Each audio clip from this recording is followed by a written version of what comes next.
last thing I'll say about Pete is dear friend of MPTF for many, many years. I love MPTF and been out here many times. I'm so excited to see this big crowd here. That's nice. And I think you're going to enjoy this. So without further ado, I'm going to introduce our fantastic panel here. First up, you just got a tease that he's here. This is the star of the Pitt. He plays Robbie.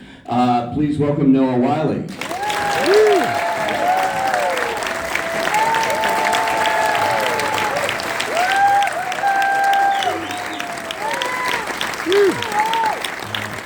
And should I say he's nominated for a couple of Emmys? Lead actor in a drama series, and as an executive producer too of the show. It's got 13 Emmy nominations, which is really incredible. One of those Emmy nominations, supporting actress in a drama series. She is a veteran, has done so much great work over the years.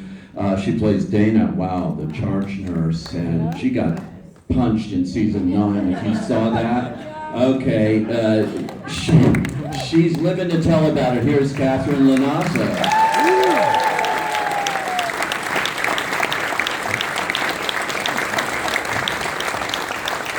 And like Noah, this gentleman who is the executive producer, showrunner, creator here, veteran of ER, you may have heard of that little show, and many other television shows and other works. Please welcome our Scott Gemmill.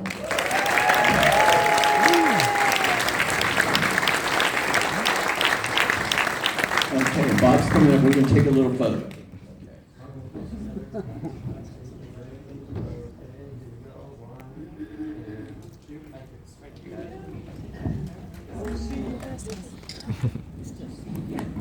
Okay, well, what's going to happen here is we're going to do a Q&A, unusually, before they see the show. So spoiler alerts, beware. How many people have seen the finale of The Pitt? So you sort of know what happens, but for the rest of you, you're in for a real treat as well. It's the whole season is extraordinary. Noah, I have to ask you, let me start with you.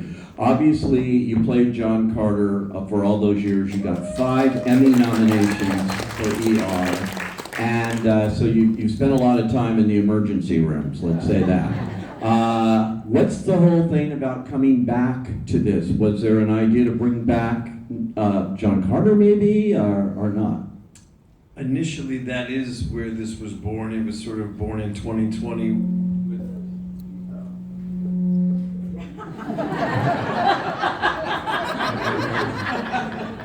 I'm a theremin, I'm a human being.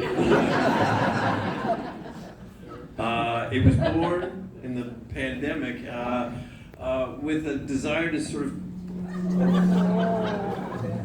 What's going on?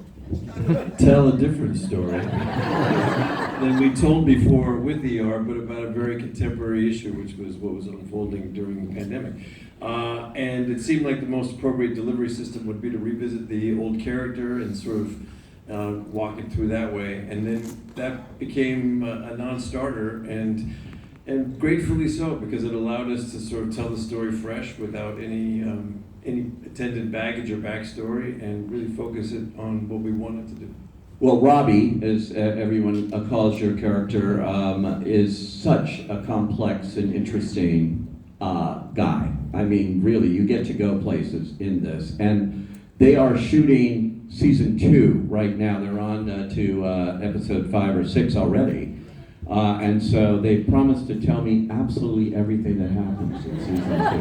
No, they haven't.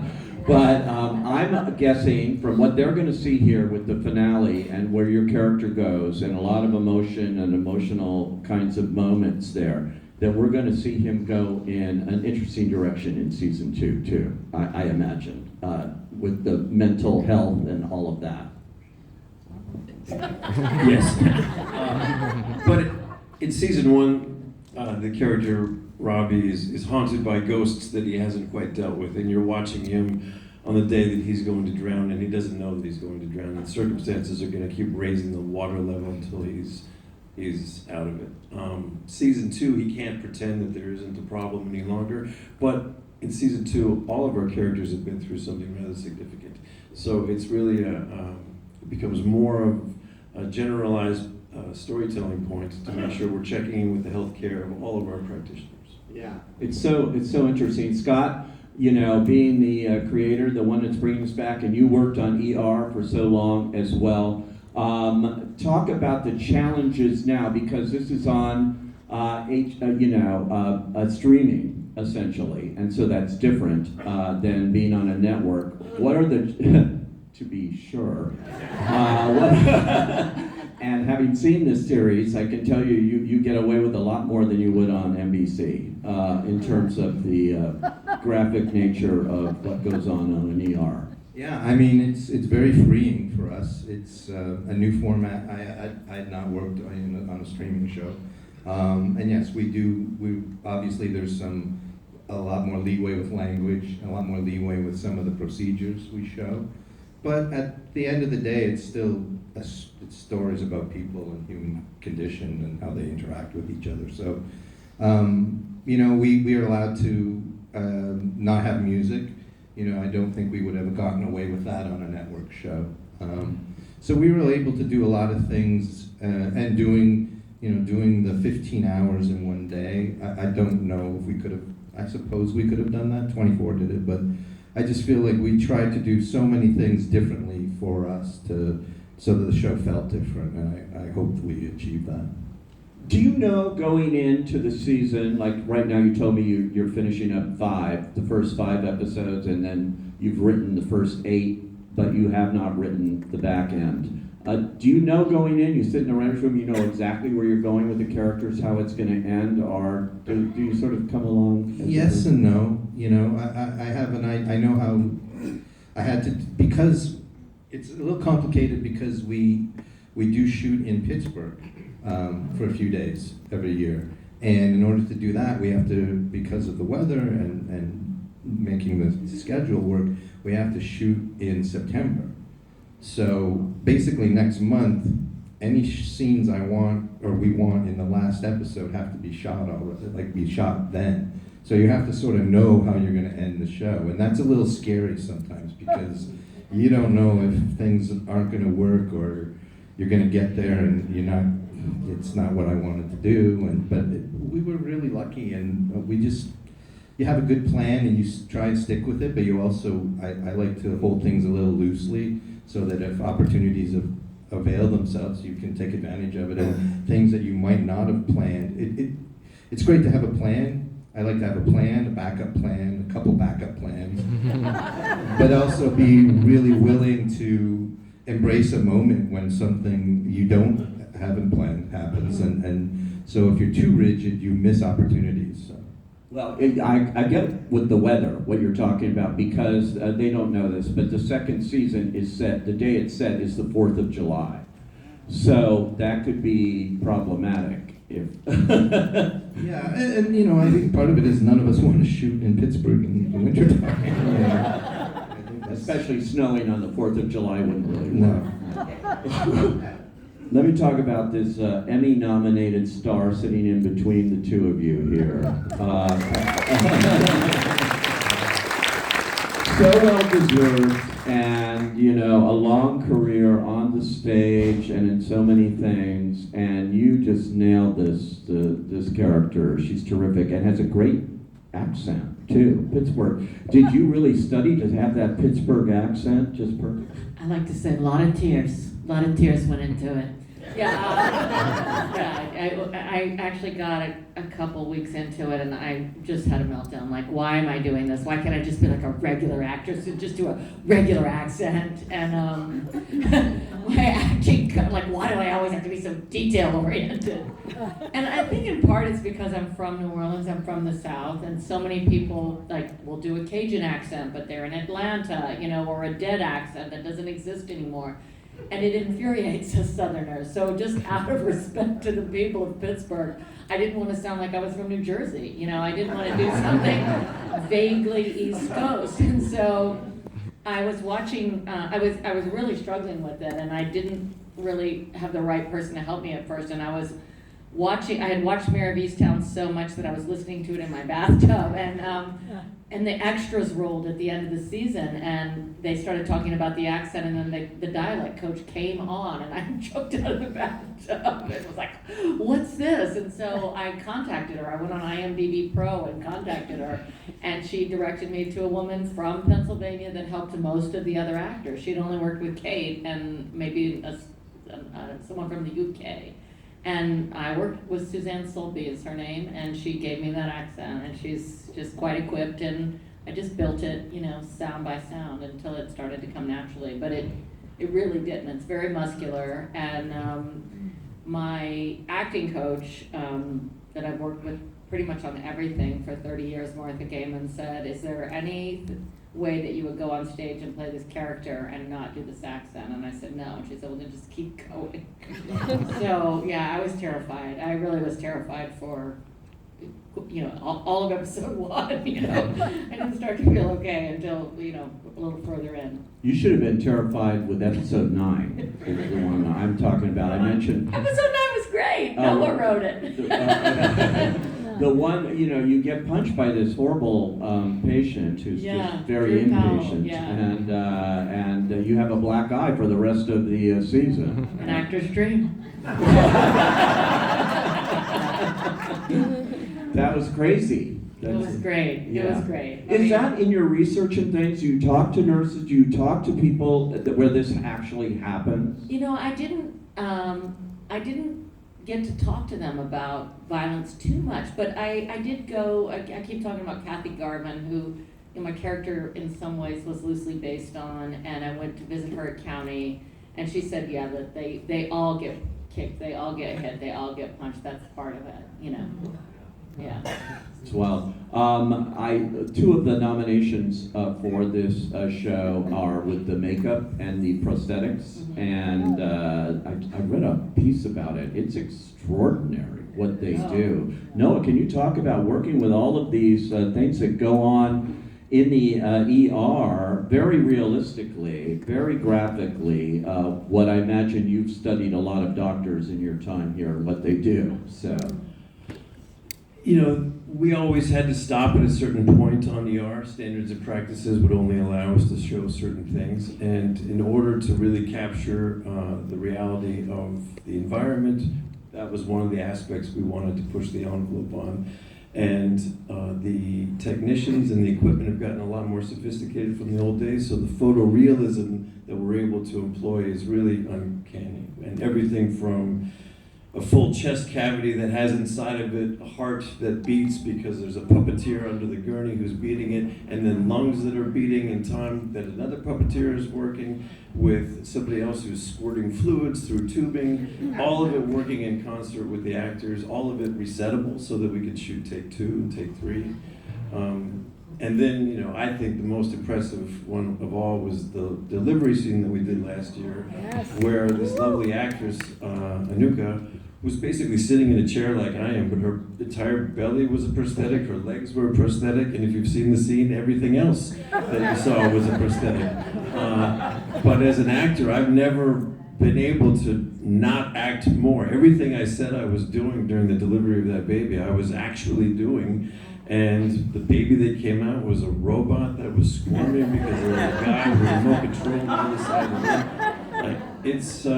It's so graphically real that the immersion that allows the performers is I've never experienced before.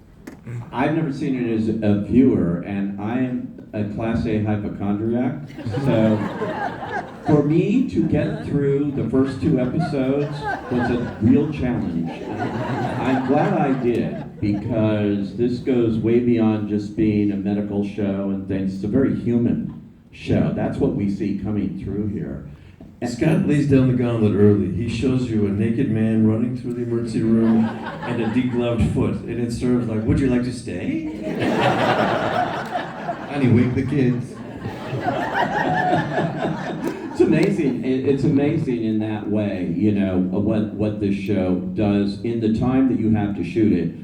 The camera work, everything, it's constant movement. It's constant movement through this room. It's a trauma center, and then it's the emergency in the trauma center. So you're getting the worst of the worst and placed in front of you. But Mentioning the photography in our DP, Joanna Colejo, and our set, designed by Nina Ruscio, it would have been lovely to have them recognized as well this year along with us. I think their work is really exceptional. Sometimes the most exceptional work goes unnoticed because it's so organic. That's certainly true with both of them. yeah, now that you mention it, yeah, you have 13 nominations, but boy, did they deserve them as well. Well, you've got more seasons to come and more opportunities. I hope you're all voters out there applauding this year. Oh, good. Talk about the casting, Scott, how you put this incredible cast together. And I know there's some new actors coming into season 2 as well. But Yeah, casting was it was a real it was a lot, because what we decided we wanted to do as part of also being very, very different was we wanted all new faces. And so that's really kind of challenging, for the young med students, and trying to find actors who are really good but have never worked before or haven't done a lot of work. And so we threw a very wide net, and some of our actors came from England, from Australia, Atlanta, Chicago, New York. We were all over the place, but what we ended up with was just amazing. I mean, just the greatest cast I've worked with ever, and it just, everyone gelled so fast, and they were so facile, even though a lot of them had very limited experience. But everybody just, I think partially also because we're always on the same set, and so that becomes your stage, right? That becomes your playground. I want to piggyback on that and say, when we were referring back to the set, for me, the set has been such a big part of it. It's so immersive. My desk is my desk. I feel sort of territorial. If someone comes and sits at my desk, I'm like, why are they at my desk? And it's like, as if it's my desk, but I actually have my candy and my scripts and my glass, all that stuff's in there. I'm like, that's my desk. So, but I feel that we all wear scrubs, and the way that we shoot is so different than the way that you shoot normal shows. You'll shoot everything in Trauma 1 and then everything in Trauma 2 for the episode. We go in order. And we all kind of, we do the scene, we lay it out, and then they come around with the cameras, and then we all just kind of figure out what we're gonna do, and we just stand around and do it. So it sounds weird, but it's the most relaxing show I've ever worked on. You start to just feel like you work there, the clothes are comfortable, and we don't use a lot of invasive lighting, and we don't use any marks. And so it's all just very, very fluid, and I do think it's part of what has led to the naturalism of the actual work of the acting, is the immersive set and the way in which we shoot. And we all work background for each other. That's the other thing. Yes. Is we're all, today you got called early to maybe be seen in the distant background because we were shooting towards where your desk is. That's sort of par for the course. You don't really have days off. You're just going to be seen or not seen. You might have a break in the day to go back to your room for a while, but it's this sort of all in, all day, every day that fosters that sense of realism. And the testament of the casting isn't so much the talent of the performers, but their ability to get along with each other and take the work seriously, not take themselves seriously, especially in success. And that is extremely rare. That kind of lightning strikes apparently only twice in a lifetime. and Scott, it's very important what he's talking about here too. All the background players are amazing in this.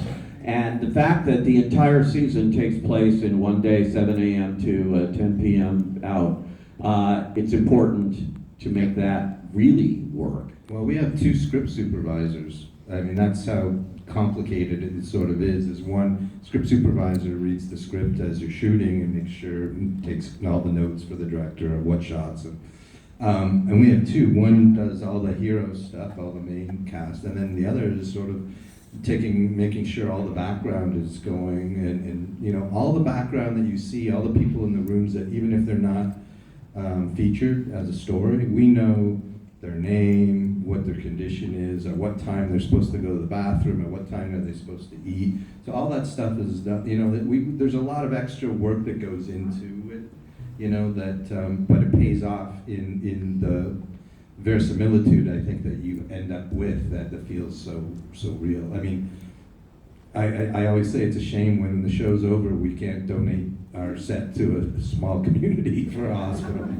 It's so good, and all the equipment is real. You know, there's millions of dollars worth of Well, equipment. you know, you may have to. You may have heard they're cutting Medicaid and a lot of small hospitals, not just one, but a lot of smaller hospitals may be closing. Not insignificantly, you know, times being what they are in this city, a lot of our background are SAG-AFTRA performers who are getting their days in by working background. So when their investment in the scene is an actor's investment, it's not a cross, it's a character choice with an intention. And that is palpable. It's palpable in front of me. It makes me try harder. It's palpable when you watch it. It makes the whole thing feel real. Yeah, I mean, we have, like, on no other show, we have really close relationships with the background. And you know, you can pull this person and all of a sudden, send me Charlie, send me Heather, send me so-and-so, and then, well, I call it making puppet shows. And we make little things, and like we make little vignettes that we repeat in every take. And There's many movies going on. yeah, I call them puppet shows. So we have all these little puppet shows that we make, but we depend on them, and they're such an integral part of how it works. They actually know how to work all the gurneys, and they understand what we're doing, and they understand the naturalism of it. I mean, they're just it's this massive other bigger acting body behind the front men, you know, but they're a massive part of it, and we owe a lot of the naturalism of the work to them. I wanted to ask, talking about how pertinent this show is, and how, when you're writing it, so much stuff is going on in the world of health right now, and hospitals, and of course, Health and Human Services is being run by RFK Jr., and I just saw, driving here, I was listening, and he responded kind of in a weird way to the shooting at the CDC just a couple of days ago, where a cop got killed protecting them. Fortunately, nobody in the building did, and he's dead too, the shooter, but it was all because he was upset about vaccines from COVID and things. That kind of thing happening right here in the news. Do you think about all these things going on in writing it? Because I should say that Noah is not just starring in it, not just producer on it, but also is a writer on the show and a director. We're gonna find out whether I'm a director. For season 2, he's going to We'll direct. see, but I did write a couple. It's a great question. You know, we spent a lot of time in the writer, and Simran Baidwan is also here. Yes, We have a great team of technical advisors led by Dr. Joe Sachs, who, and because of Hollywood Health, who reaches out to all these different spheres of healthcare. We meet with experts, and they tell us, you know, what it looks like from their vantage point. And then we ask them to look into their crystal ball and say, what's the world gonna look like in 10 months when these shows air? And they have worst case scenarios, and they have contingency plans for that. And we ask them what would they like to see on television, and what would be of use to them in their work, and those become our storylines. But that was a year and a half ago. That was when events were changing on the ground relatively slowly, and you could make these kind of predictions. It's almost impossible now, I would imagine, to guess what the world's gonna look like in 10 months, and we're doing the best we can. Yeah, it's, I would say that's one of your biggest challenges here, is keeping this as relevant as possible. Because the viewers are so tuned in, because their whole lives, every day, they're listening to the news, they're seeing what's happening here. Of course, it's great fodder in a way. Unfortunately, but it really does give you a world to deal with, Scott, I would think. You know, I mean, what's great about the reason we go to the ER as a story engine is because it is the safety net for our entire community these days. And everything that shows up, all of society's ills show up in the ER first, usually. You know, that's the first place we saw AIDS, COVID, the opioid crisis. You know, whenever there's a mass shooting, it ends up in the ER. So it's just this crucible of society's, everything that goes on in society is reflected in the ER on a day-to-day basis. And whether it's people who aren't, because of Medicare, they don't have Medicaid or Medicare, then they end up coming to the ER. The ER becomes their primary source of, healthcare. And so we're dealing with that. And the system is, teetering on collapse. Yeah, it's extraordinary. I have to ask you, Noah, for all the years you played a doctor on TV, and they always say, I just play a doctor. How many people come up to you and ask for medical advice? Tonight or in general? What's frightening is the way that I answer the question with increasing confidence. That's what we should be most concerned about. Not their delusion into thinking I can help them, my delusion into thinking I can. Yeah, it's been a great conversation icebreaker for now almost 30 years. Wow. But for 30 years, I've been able to watch changes in healthcare, but more importantly, build relationships with people in that sphere. And I can't say enough how I'm high off a pedestal I hold them on. We should all hold them on. They are selfless, they are tireless, but they aren't inhuman. Like, they are fragile, and this is an unsustainable situation. So this show's intention was to put the spotlight back on the people that we need in those jobs for the next crisis. And right now, those ranks are thinning and their morale is flagging. So to show them in a heroic light and hopefully inspire a new generation to want to go into this line of work is also part of the intention. It's amazing. And I know there's I just have a few minutes before we do this, but Katherine, I wanted to ask you too, because you are a cancer survivor. Yes. And you've gone through, and so you've gone through this whole medical thing for real, in real life too. How did that inform you on this show? Wow, I was just treated so beautifully at Piedmont in Atlanta when I had cancer. It was really, it really mattered so much. The kindness of the healthcare workers. Some particular people stand out a lot. I was actually pretty brave during all the cancer. I knew it wasn't going to kill me, and it was a survivable cancer. I had breast cancer. But I had a bunch of complications after, and I kept going back to the ER and had to stay a few nights there. And the last time that I went back, I really just thought my disease was like a zombie and I wasn't going to get well. And I had a breakdown in triage. And the nurse there did just the way that she was with me, that she did need to be, the generosity of her person. She took me aside and just like right in my eyes, like, listen to me. She goes, this isn't going to stay like this forever. My sister-in-law just went through something like this. The first 6 months after cancer are really bumpy, and you're going to be okay, and do you need an Ativan? I know, exactly. But that, it struck me so much how we are to each other matters. And I think, in a way, doing the show has softened me as a person, just realizing how much our connection to each other matters. And also you realize doing the show that you really don't know what's going on with people, But I really wanted to honor, the people that treated me with Dana. So it was very, I have to say, it was very spiritual to me, that I felt like I was having a hard time getting a job, and then going through the cancer, it was a rough period, and then getting this job was really like, a testament of faith. It was really beautiful, and it has been just one of the best experiences of my life. I feel so grateful.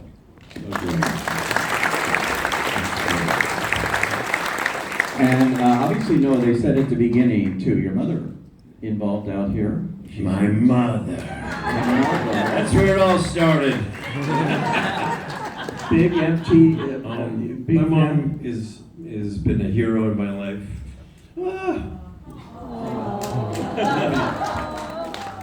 And all the great work out here at this hospital and home. She's just greasing the wheels so I can get a room here one day. Don't we all want that? Just a little insurance policy.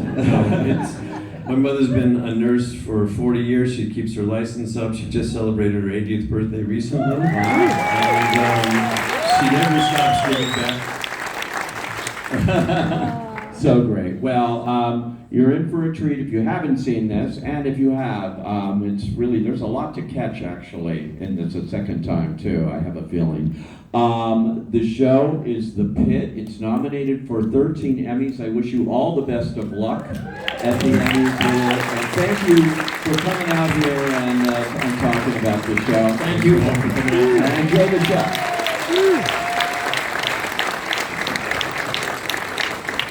Before we go to the clips, there's two things I wanted to say. One is, I was remiss when I first came out in not recognizing John Wells, MPTF director, and godfather to this show. So shout out to John Wells. And then the other thing that I think for all of us involved in the industry in one way or another that's so important about the show is it shoots in fucking LA. Amen.